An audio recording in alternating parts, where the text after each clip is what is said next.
Jai Hind and welcome to Dev Talks. One of the topics this is there in everybody's mind when they speak about the regional issues around Afghanistan is, of course, our very friendly neighbor, Pakistan. What I want to find out is, with all that is happening around, how is Pakistan able to keep its head above water? To discuss this, I have with me Lieutenant General Gautam Moorthy, BVSM, AVSM, VSM, retired Director General of the Ordnance Corps, and today the founder of the Current and Strategic Affairs Forum, which is also called CASA, an independent body committed to sharing, analyzing, discussing various important issues of national, regional, and international importance. Thank you, sir, for joining me for this discussion. Thank you, Aadi, and Jai Hind to you and your viewers. So, as we were discussing offline as well, you can't help discussing Afghanistan without taking the name of the innocuous Pakistan. There has been a lot of movement within and outside Pakistan with regards its status, its commitments, its activities, and so on and so forth. One of the biggest questions that everybody asks is that Pakistan has been stabbing the United States in the back for the past 20 years, and even more if you look at it.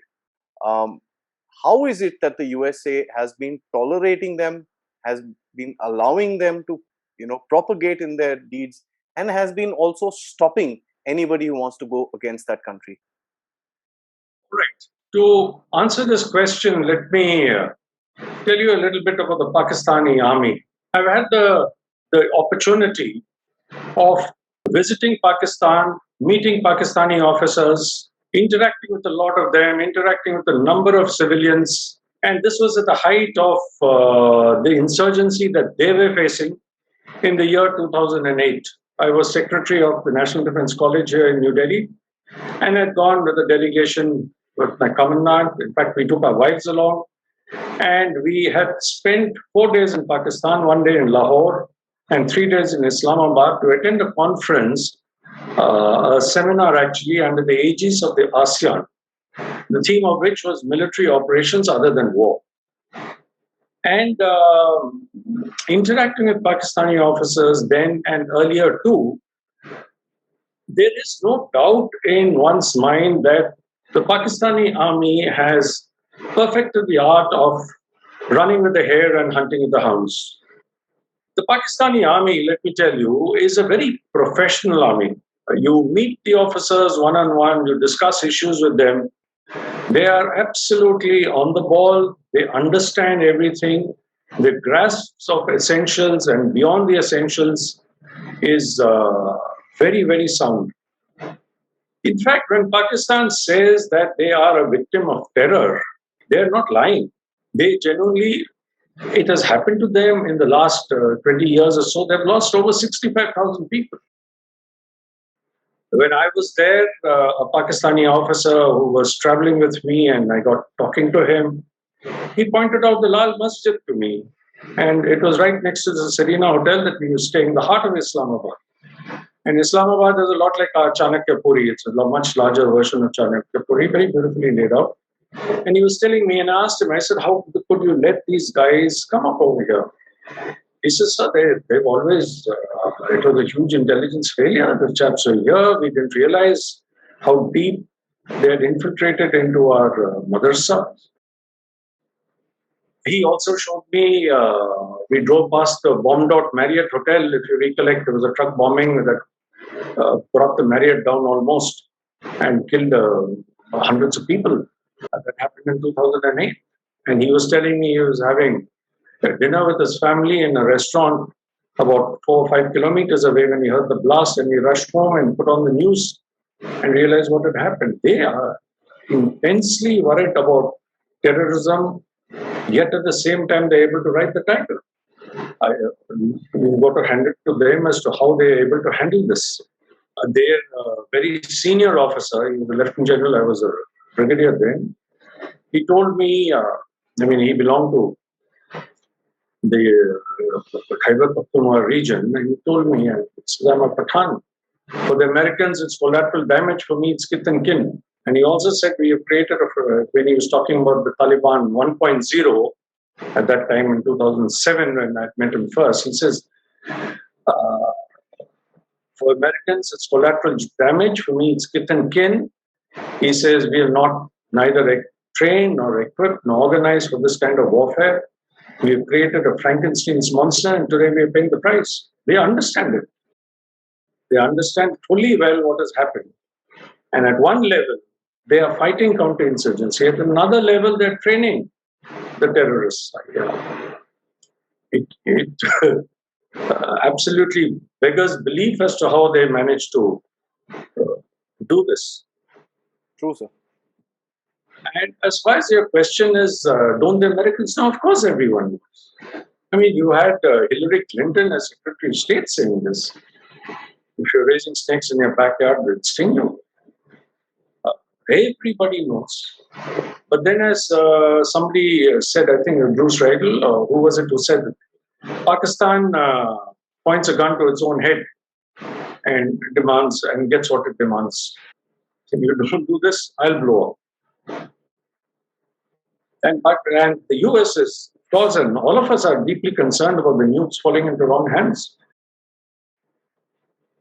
So it is in India's interest to have a reasonably stable Pakistan. You won't want this to be happening. You want a reasonably stable Pakistan that is not inimical to India. Fine, you have issues on Kashmir, we can discuss it, it's a bilateral matter. But you cannot afford to antagonize India, you cannot afford to antagonize the world, you cannot afford to send terrorists across. Because these terrorist groups, again, they surge into one another. Once they're in one under one head, then they move into another head. They keep moving. They're segueing from one group into another group. Yes.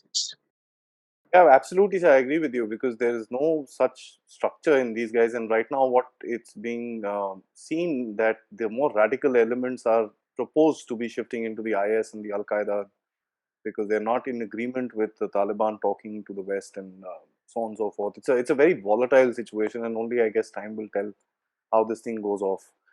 So the recent events in Afghanistan, one of the things that I noticed is it brought a little bit of a chink in the armor of the Pakistani army, which is normally not visible to the outside world. They are pretty professional in terms of their projection of their unity outside. The last time we saw this happening was when the Musharraf incident happened with regards to the coup, where a new army chief was formed and he put him out and in jail and so on and so forth. We saw a huge crack in the Pakistani army. You know, today they had to actually get into a situation. They had to sign a ceasefire with us to look on the other side. That tells you their weakness. How do you see the Pakistani army actually handling this entire debacle that they have caused in Afghanistan? Let me take your mind back to even before Musharraf. You remember the time when General Zia was killed in an air crash? His son gave an interview last year to a Turkish news media house where he suspected, and he said very clearly, he says there is no post-mortem permitted. First they had said we'll do post-mortem on the bodies, and then they said there will be no post-mortem. Other than on the defense attaché of the US, it had to be performed because his body was being sent back. But I don't know why on the other US citizens, the ambassador also who died, nothing was performed. He believes, and there are many in Pakistan who believe that it was an internal matter. There were 17 calls, according to him, made to his father to please come there and play golf, come to Multan, come to Multan. He wasn't planning to go to Multan. It was a training exercise. I mean, the US ambassador got on and we all know what happened. Probably a nerve gas in the cockpit, as a result of which the pilot slumped just slumped and fell onto the joysticks, and then plane wobbled, and then it crashed, and there was an explosion too. So one really doesn't know. So there has been some kind of a divide. They've always been jockeying for power. one chief comes in and continues for a long time as chief, you realize then what happens is that the guys who could actually challenge him 1 year or 2 years as juniors start retiring. And then the people who come up are 3 years, 4 years, 5 years, 6 years as junior. And who don't have the authority to challenge him anymore. And in the army, seniority does count a lot. And if you have a guy who's 5 years your junior, 6 years your junior, and you're still the chief, right, he will show the due deference to you. So that is how they manage. Zia managed that way. Musharraf managed that way. And now you're finding General Bajwa managing that. So there has been a divide within the Pakistani Army. But to understand the Pakistani Army, may I recommend to you and your viewers two marvelous books. One is called Inside the Pakistani Army. This is by Carrie Schofield. In fact, I had a good opportunity to meet Carrie Schofield when she was writing this book in 2008. And she writes about another incident later, after she gets back to England. There was a general called General Faisal Alvi, and there's an article called Death of a General. And General Faisal Alvi was an SSG officer, top guy, absolutely, commando. And he was trying to expose two Pakistani generals who were in league with the Taliban and giving them money. And he sought an interview with the then army chief, General Kayani. And 4 days before his death, he hands over a list of names to Carrie Schofield, and she hands over that name back, saying that I have not got that interview. That means I'll get killed. And if I get killed, please hand this, please expose this. And she had handed that letter back to him because probably she didn't want to get involved. And he was killed in broad daylight in Islamabad. He and his driver were killed when they were in the car by two chaps on a motorcycle. And 4 days before his death, this is what he tells Carrie Schofield. So there is a division of sorts, but it gets somehow papered over. The other marvelous book is, of course, by Professor Christine Fair, Fighting to the End, Pakistani Army's Way of War. That's another book that I've read. And both these authors have done tremendous research into this enigma called the Pakistani Army. And they have actually fleshed out what makes them as they are. At one level, they're very regimental, strong regimental loyalties. But at the same time, they get involved in all this. And the third book on the Pakistani Army is by Aisha Siddiqa, Military Incorporated. The Pakistani Army alone has controls over 50 companies. They've got this Fauji Foundation and they've got all kinds of things that are over. From fertilizers to airports, they are handling everything. Defense housing, their defense housing, when you drive in Lahore from the airport into the city, miles and miles of houses. And I was asking the taxi driver, some housing colony, he said, "Ye pura Pakistani Fauj ka hai." Miles and miles of houses. They've got the best of plots. There is also this thing about a Pakistani colonel who retires gets one plot, brigadier, 2 major general, 3 and 11 general, 4. Yeah, they get looked after. Their businesses are worth $250 billion. And you heard recently about Papa John and Bajwa. That was his personal business. We're not even talking of the Fauji business. That was his personal business. So my guess is that inconvenient officers are looked after, given good sinecures, taken care of, plus, the carrot and the stick. Don't open your mouth too much. Like others remember what happened to Faisal Alawi. And he was a first-class regimental paratrooper, commando, you name it, shot in cold blood. How they manage it is amazing. They've got fingers in many pies. I mean, look at it. They are in Afghanistan today. Kashmir is a bit on the back burner. Now, General Bajwa was smart. He visualized the situation, he and his planners. asked for a ceasefire. In fact, when General Bajwa took over, you'll recollect that he said, terrorism, Dehshatgardi is our biggest enemy. He didn't say India. And General Bajwa has served with Indian officers. He was in Congo. I've also met him. He, in fact, came up and met me at the end of their opening address by the CGS at that time. Met me and said, "You're from India," and conveyed my regards to so and so and so and so. He was very, he was genuinely happy to meet an Indian officer in Pakistan, and said he's had a good service with Indian officers in Congo, served with many of them, and had high respect for the professionalism.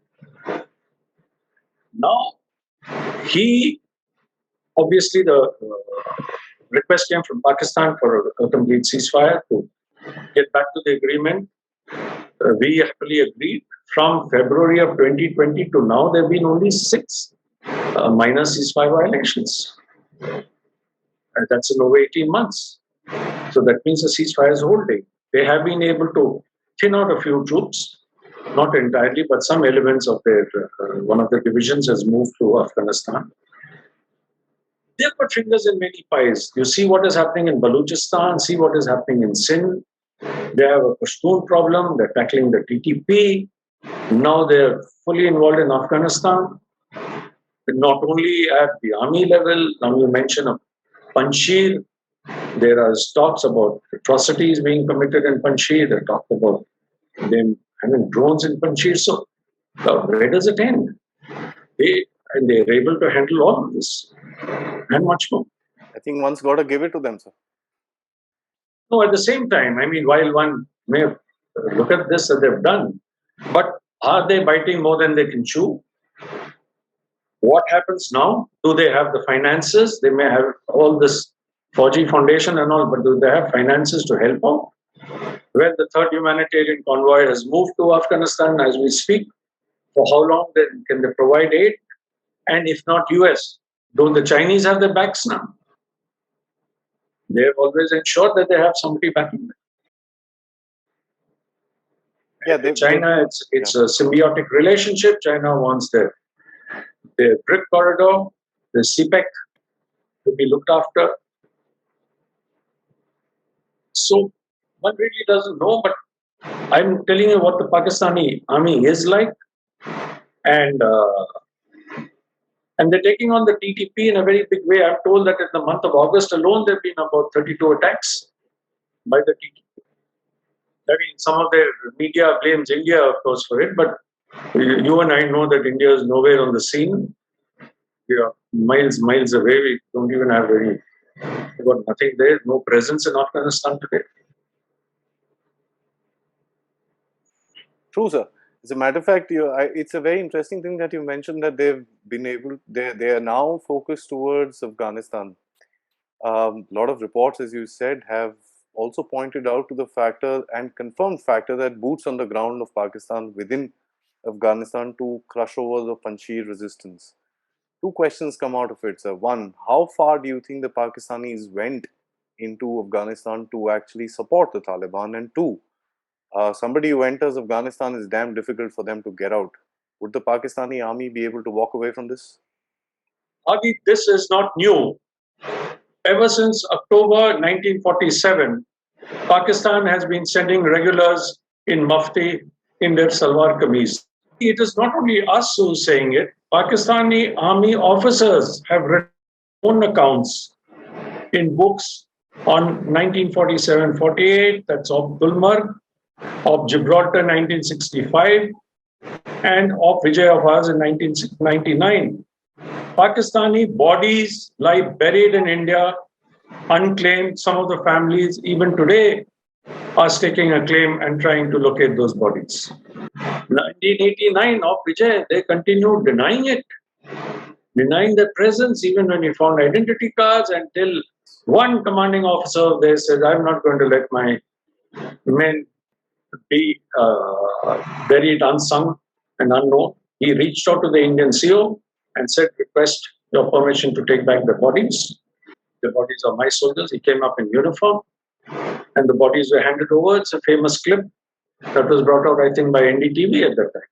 The body was handed over under white flag. They do not ever accept their involvement. Never ever. So even in Panjshir, that's why I mean, we are not there.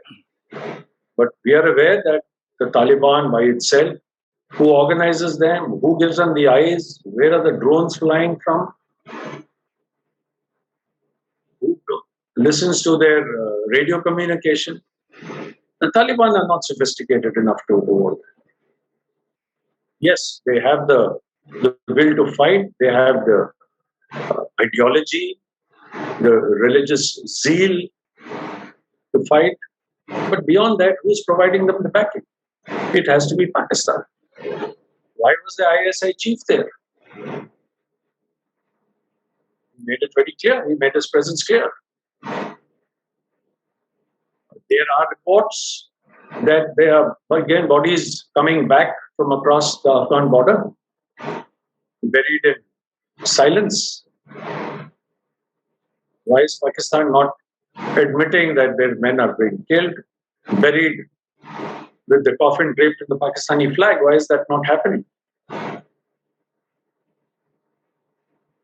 So Pakistan's involvement has to be there, is there. Getting credible proof is the issue. Some identity card is being shown around on social media, but nowadays with fake news, one cannot be sure. And you and I cannot just be taken away by rumors, but we go by proper media articles and something that's come out. BBC has said, and BBC I'm sure is authentic, says that there have been huge human rights violations. They mentioned 20 civilians killed, number of women and children included. Who's carrying out these human rights violations? I'm told of a shopkeeper who's been recently killed just now. And he said, I'm just a shopkeeper, I've got nothing to do. So all I'm saying is that this business about Pakistan not being in Panjshir, and we've got nothing to do with it, and we don't know what is going on, throwing wool over everyone's eyes.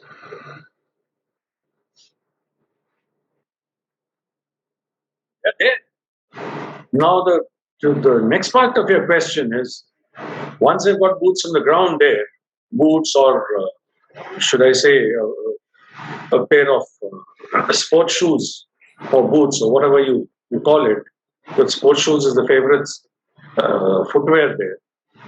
They've got them there. It's not easy to come out. And as they realize, and they also realize, let me tell you, I'm sure the Pakistani Army won't want a full-fledged involvement and body bags coming home at night across the border and for quiet late-night burials. I'm sure they don't want that. So how they extricate themselves, what they do, will depend on how the situation pans out. Right now, it's anyone's guess, but they are committed. That's the main points. And as a matter of fact, one also thinks about the factor that if China wants to get in there, I was reading somewhere that 2 divisions of the Pakistani Army are today involved in securing the Chinese so-called investments in terms of CPEC within Pakistan.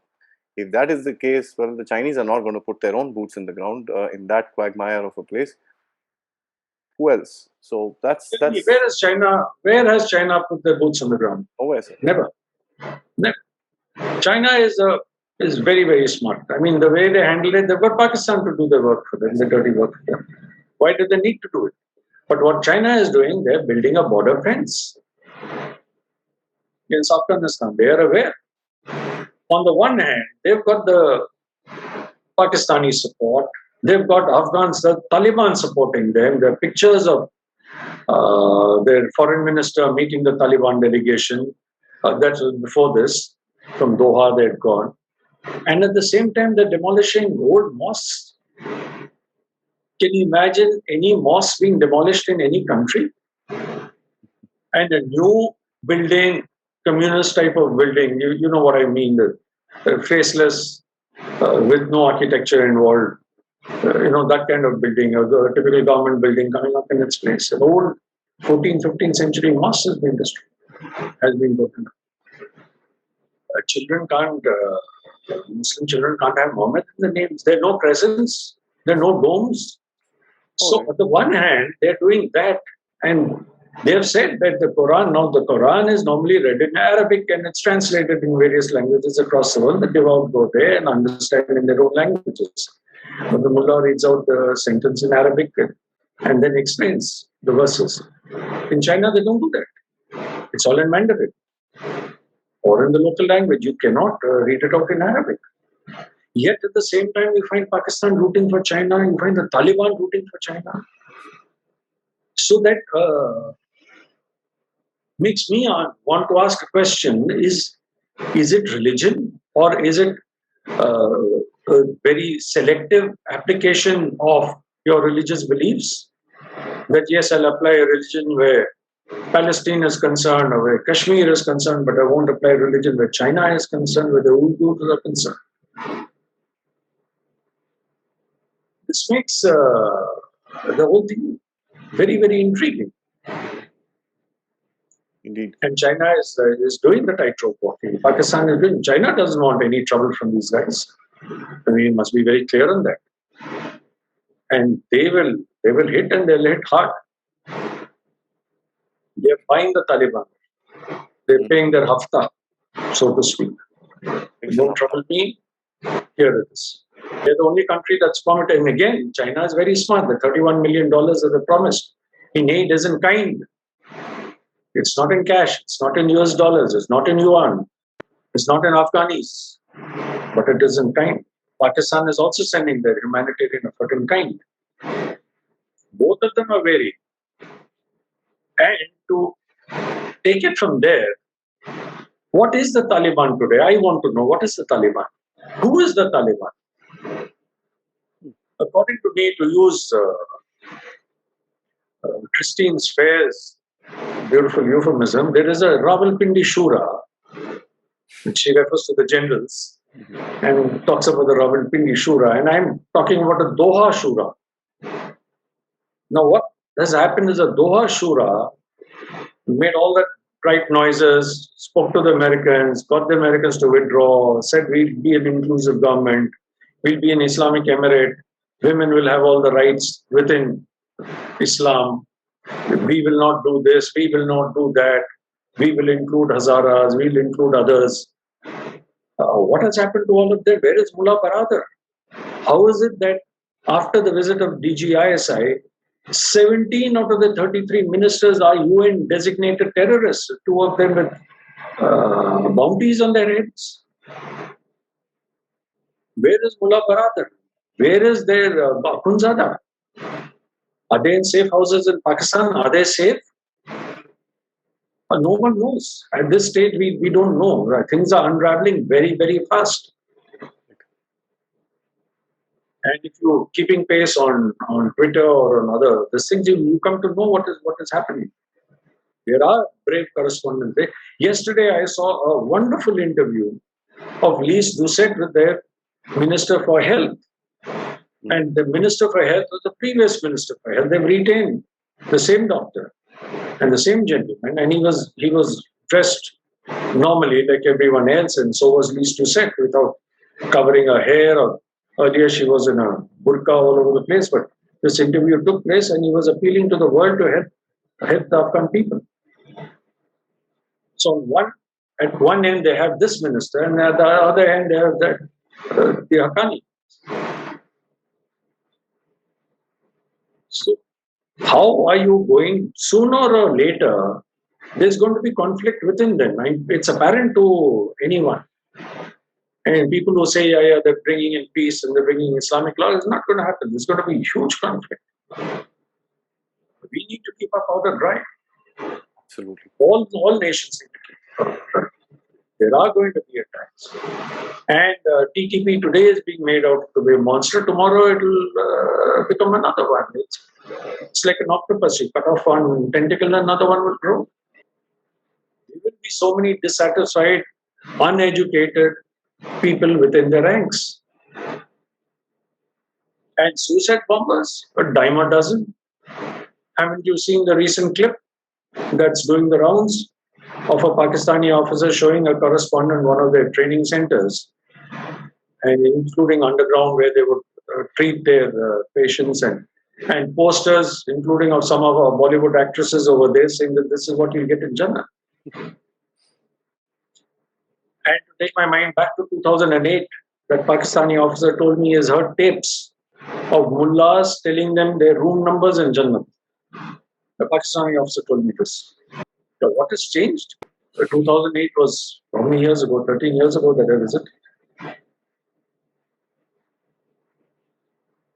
Nothing seems to have changed. They continue to be carried away by this.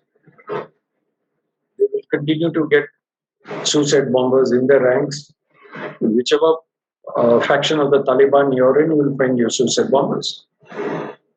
Young guys willing to give their lives up for what they perceive as a greater cause.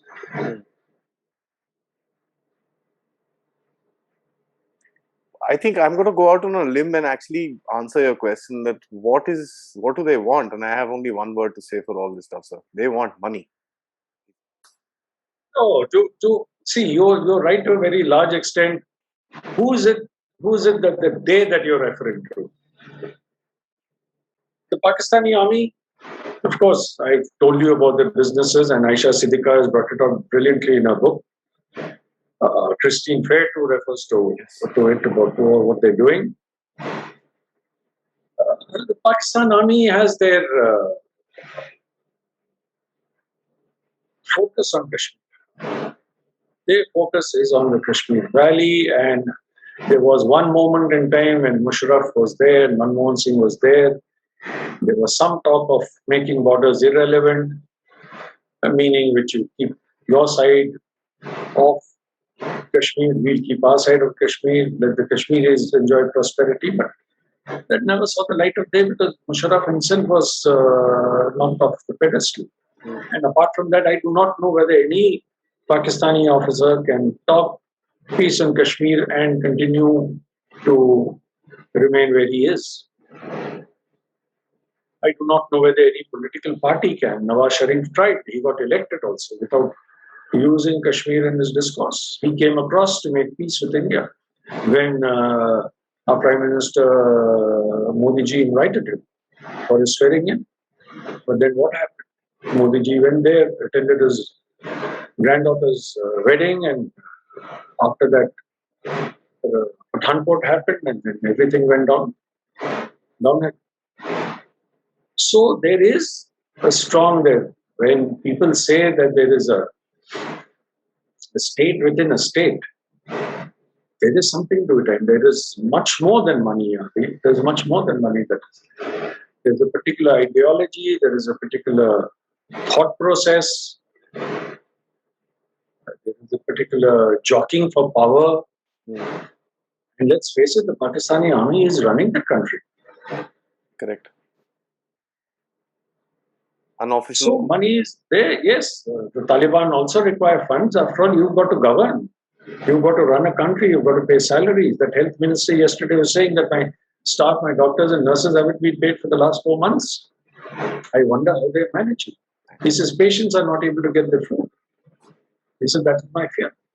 It's a huge humanitarian crisis. The US withdrew in a hurry without putting things in place. They could have very well put things in place, and there was no reason. They had 2,500 troops, but those 2,500, there were no US casualties since 18 months, till recently what happened at the airport. So it was bad. It was bad from every sense of the word. Nobody is happy. I'm sure even the Taliban didn't expect such a quick victory, and they also,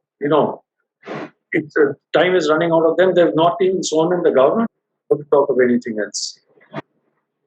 True, sir. And you mentioned the infighting, and that's something which is coming out glaringly in the wide open, because when the UN delegation met the Talibani representatives, Mullah Baradar was innocuously missing.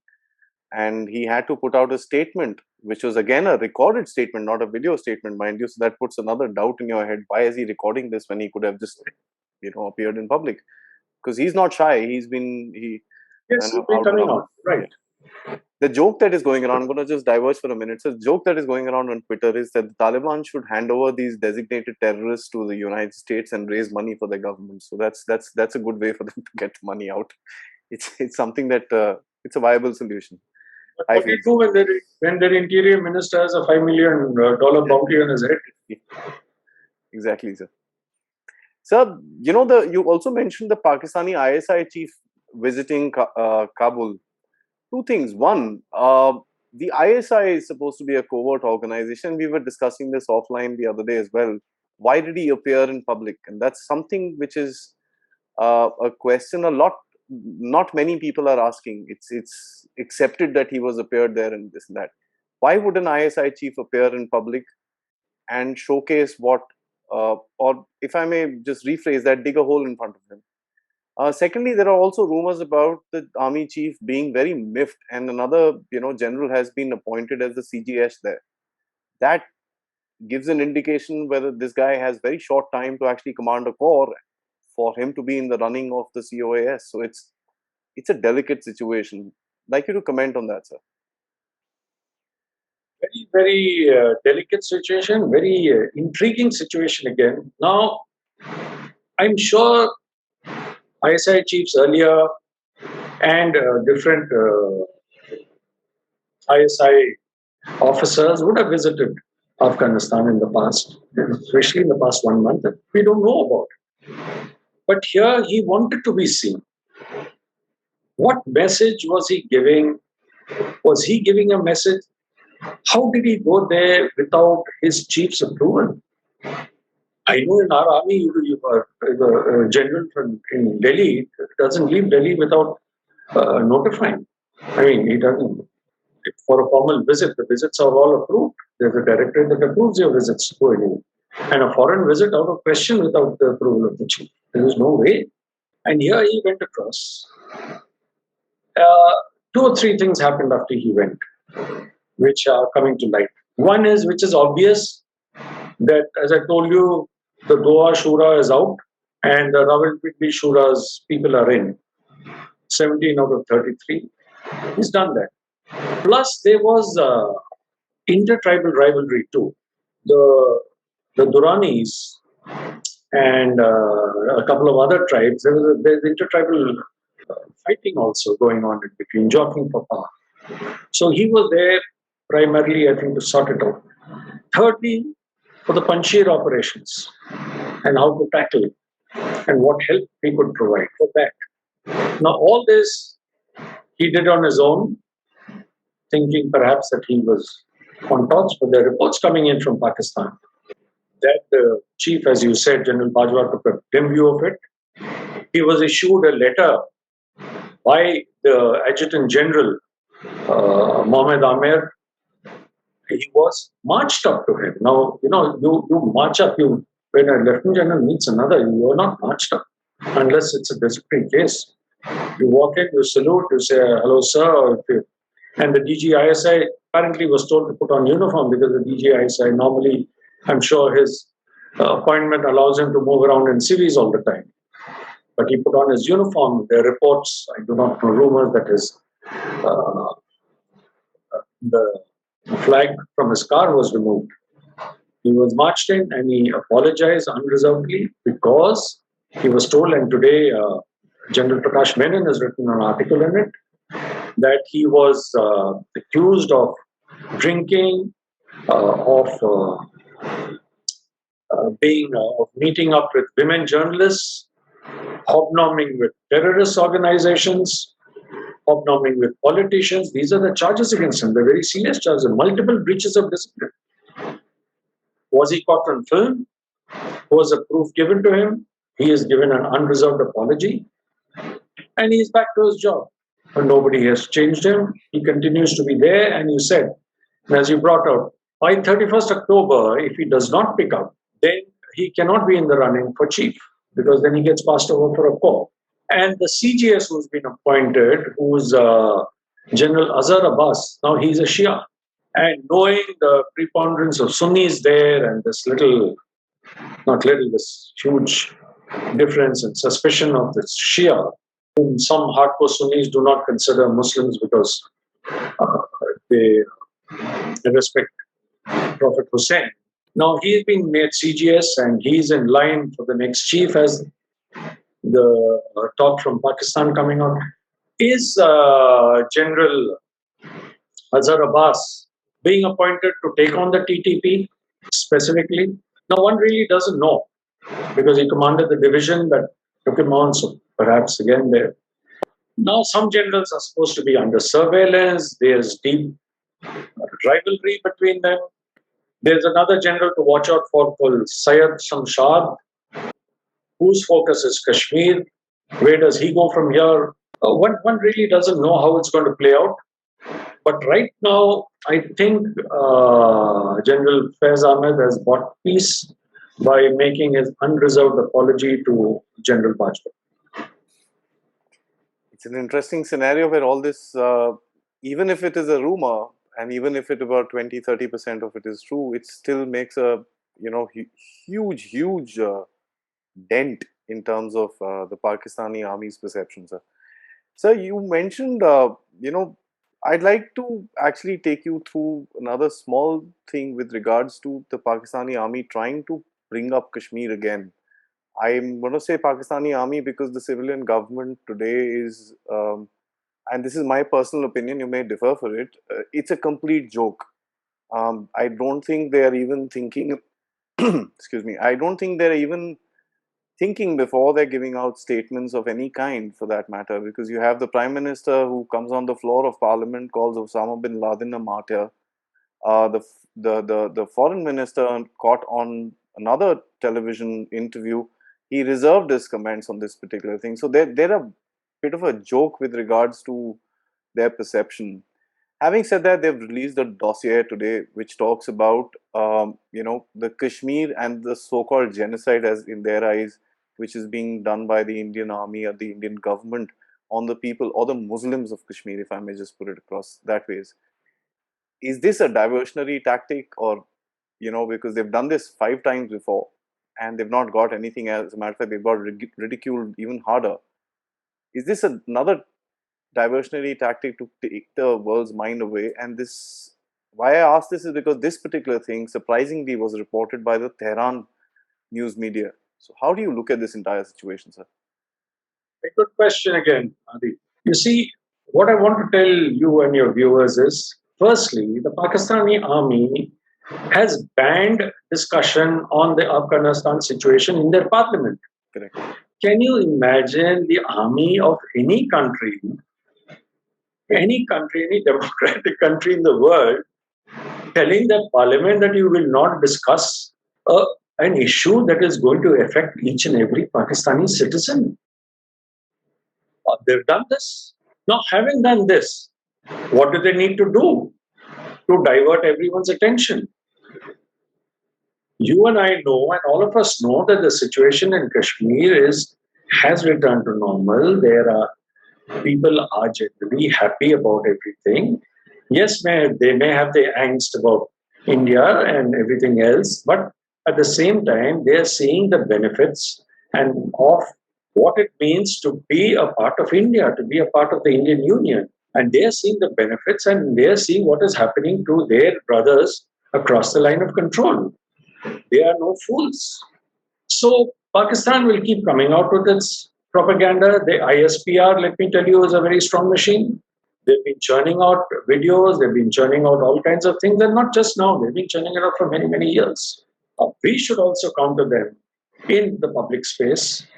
We should also show them what is happening in the valley, particularly, and show them the kind of things. Recently, again, I saw on Twitter, the ADGPI had put out, there was a bicycle expedition of girls from Baramulla to Uri. I mean, these are wonderful things. Can they do it in Afghanistan? Can they do it in Pakistan? Can they do it in POK? Can the sisters, these girls' cousins or sisters who are living in POK, can they do that? Can they move around? Can they have access to best of education? You find Kashmiri students all over the country, studying in all colleges, all universities. And they're very much a part of it. Well, yes, one odd case, some of bragging or something takes place. But those are exceptions. I mean, every student gets ragged. And, yeah. So, but otherwise, they are very much a part and parcel of our society.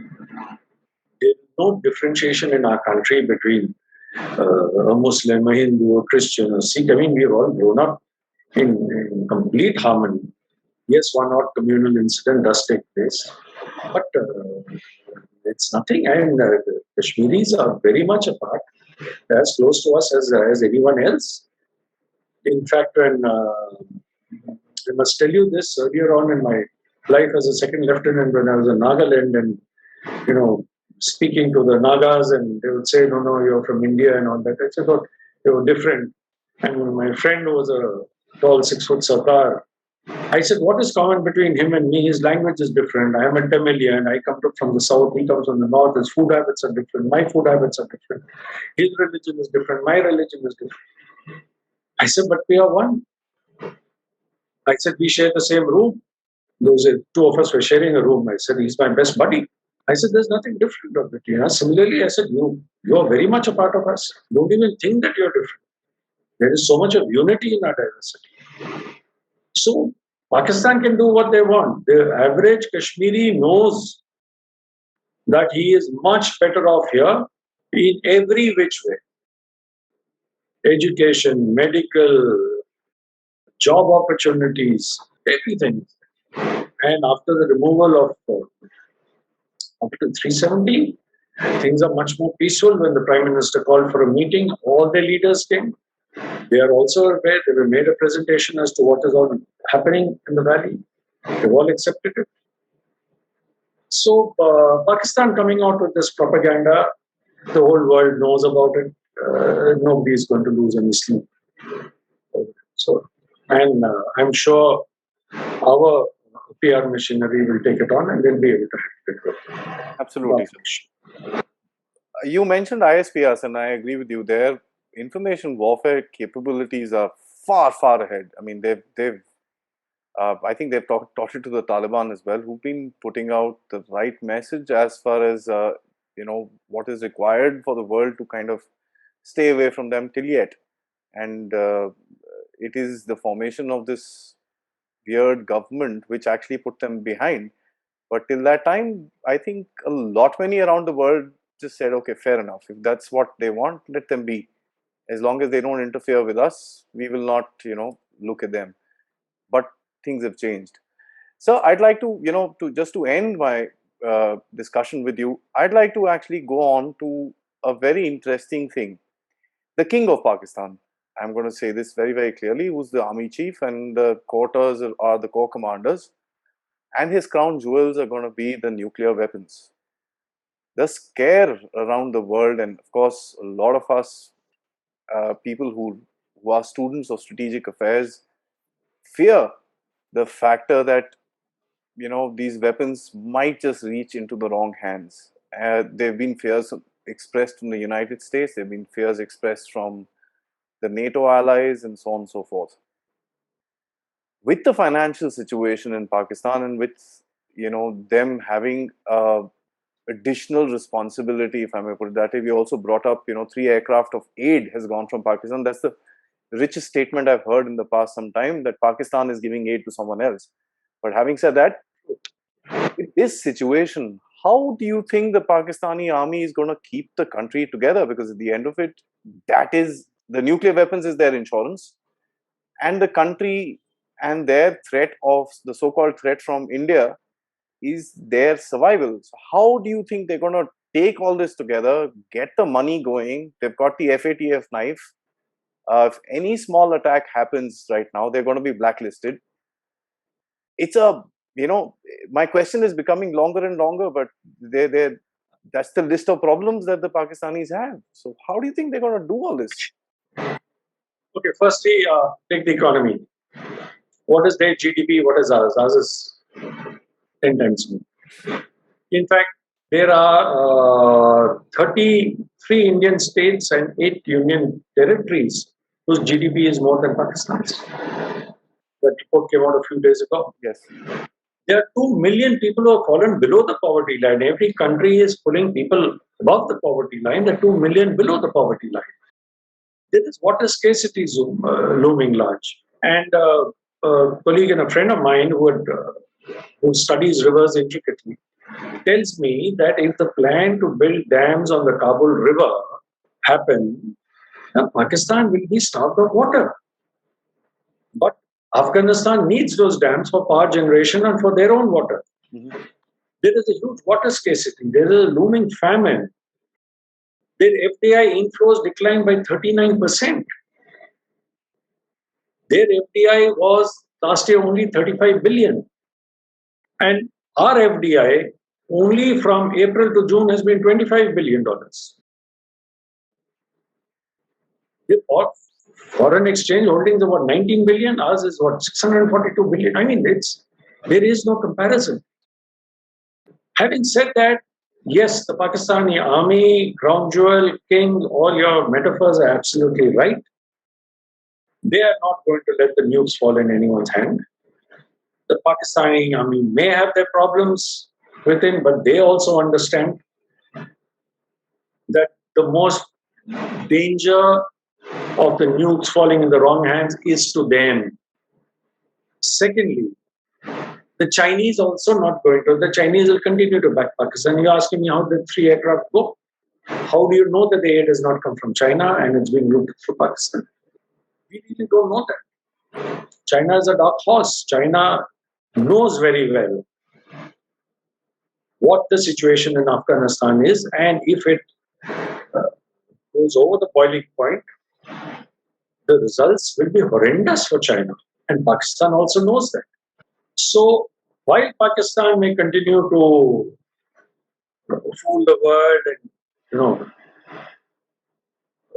run with the hare and hunt with the hound kind of a thing, put a gun to its own head and demand whatever it wants, it will make sure that the nukes don't fall into any wrong. That is a bogey. Please be rest assured that is a bogey. They are very smart. They're very professional officers.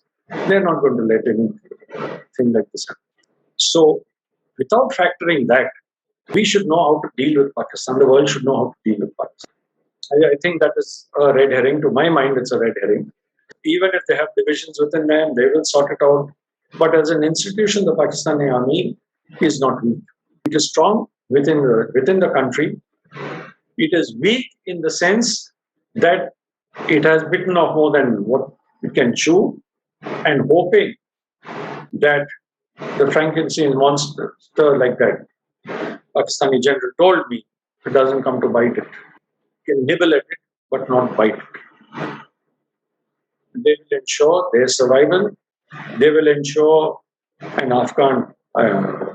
Pakistani friendly government in Afghanistan. They will continue to ensure backing of China. They will ensure aid from the rest of the world, humanitarian aid, which I also do believe must reach the Pakistani refugees. They will continue to do that.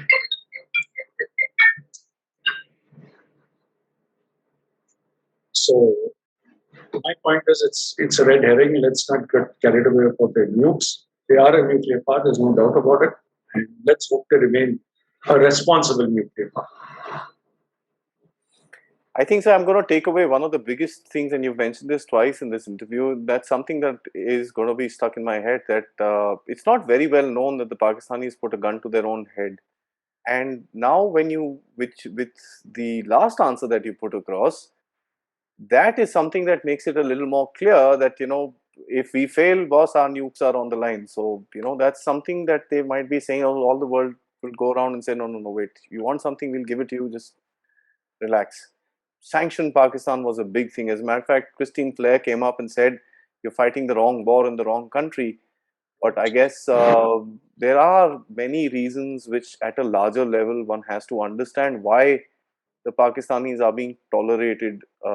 It's probably because the world doesn't want them to implode within their own self and have another radically crazy state with nuclear weapons in all around the place. I think that's something that makes a lot of sense. So they will propagate and keep the Pakistani army together and ensure that the country, in whatever form or fashion, stays together, so that there is safety around the region. I think Absolutely. that's a very, very fair thing, and I'd like to I, thank you because, I think you've drawn the right conclusion Abhi, from this. sir, And as I said in the beginning, we want a reasonably stable Pakistan that does not interfere in India. absolutely, absolutely. So I think that is made. This is made because this is obviously an irritant to any patriotic Indian, that we don't do anything of this sort. And if we, and in a lot of times Pakistanis interact with you on social media, there are certain same ones also who will talk to you. And to one, actually, I was actually having a chat with him, and he commented on one of my videos, and he said, it's a nice thing to see proper discussions and everything. So I thought this guy seems to be a little balanced, and I spoke to him on Twitter, and he said, see, the main thing is that we need to figure out our own way. Why are we stuck towards India all the time? So I was a little surprised when he said something like that, because you don't hear these kind of voices, and I congratulated him. I said, we also don't want anything from you. So you please go your own way. Let us go our own way. Let's look the other way down. And I will again recall what General Bajwa said when he took over as the chief. The biggest threat to Pakistan is internal. correct, sir. He didn't mention Kashmir. He didn't mention Kashmir at all. So there is a thinking in Pakistan, while keeping the Kashmir bogey alive, how do we ensure stable governance within our own country? And it's an enigma wrapped in a riddle, as Churchill said, about the US, about the USSR, or about China. I think he said that about China, an enigma wrapped in a riddle.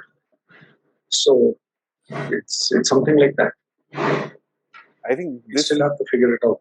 Absolutely, sir. This has been brilliant, I think, because it's going to open up a lot of the doubts that a lot of people had with regards to what the Pakistanis are up to, why they're doing it.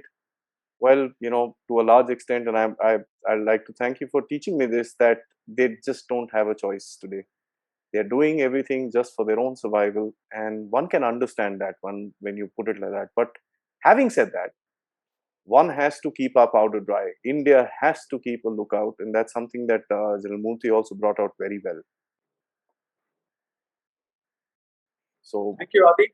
thank you, sir. And thank you very much, and thank your viewers for their patience to sit and listen to this conversation that we've had. Thank you, and all the best to you and your viewers. Jai Hind. Jai Hind, sir. I'd like to obviously bother you sometime in the future. I know you're busy for a little bit, but I'm going to trouble you in the future for another talk on another subject, another day. Till then, sir, as you said, Jai Hind.